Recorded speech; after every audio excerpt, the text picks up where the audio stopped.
Hello friends and welcome back to MCAT Solutions Knowledge Sharing Blog. In today's video, we are going to explore what is GD&T, the language of engineering precision.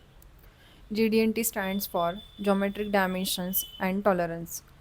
Is a standardized symbolic language used in engineering drawing and 3D model to define and communicate geometry of parts and assemblies, as well as permissible variation in their size, form, orientation, and location. There are 14 GD&T symbols.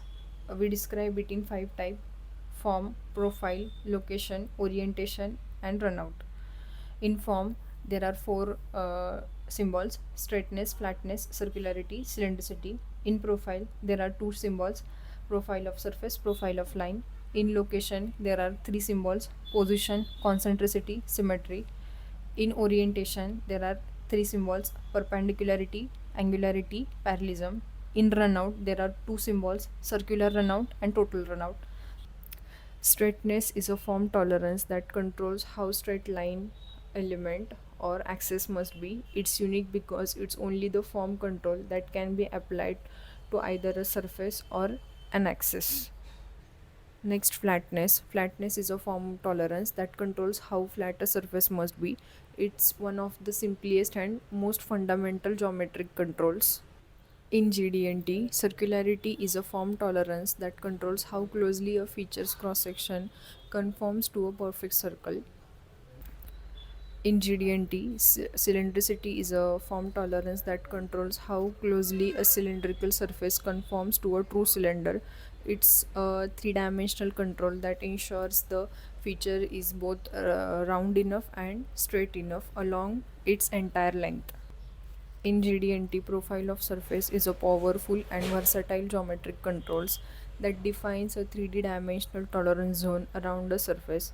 This tolerance zone ensures that actual manufacture surface stays with specified boundaries and relative to the theoretical perfect profile. In GD&T, profile of line is a geometric tolerance that controls the form of 2D line element or cross section of feature. Perpendicularity is an orientation control that defines the requirement for a feature to be at 90-degree angle relative to the specified datum or datum reference frame. In GD&T, angularity is an orientation tolerance that controls the specified angle between a feature and datum. In GD&T, parallelism is an orientation tolerance that specifies how parallel a feature must be to a datum or datum feature. It ensures that feature maintains consistency of angle 0 degree relative to specified reference.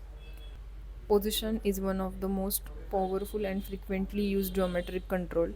It is classified as a location tolerance, meaning it controls precise placement of a feature of size relative to a datum reference frame. In GD&T, concentricity is a geometric tolerance that controls central axis of a feature of size to datum axis. Symmetry is a geometric characteristic that was traditionally used to control centering of a feature about a datum plane. In GD&T, circular runout is a geometric tolerance that controls combined effect of form, orientation, and location of a circular feature as the part rotates around a datum axis. Total runout is a geometric tolerance that provides comprehensive control over the entire surface of a rotating feature. Most of the fresher don't realize what is GD&T or why GD&T symbols are used in industry. There are 5 key reasons these GD&T symbols are used in industry. First, for clear communication. Second, ensuring functionality. Third, cost reduction. Fourth, interchangeability. Fifth, optimization. Finally, let's talk about the real impact. GD&T symbols isn't just a complex system, it delivers 5 significant benefits that improve everything from design to final product. First, it improves product quality and performance. It reduced manufacturing costs due to optimized tolerance and fewer rejects. Enhance communication and collaboration between design and manufacturing and inspection team. Increase manufacturing efficiency and throughput. Fifth, greater confidence in a part, interchangeability, and assembly. So hopefully you now have a clear idea about what is GD&T and why it is important in manufacturing. If you enjoyed this video, don't forget to like, subscribe, and share. We'll see you in the next one. Thanks for watching.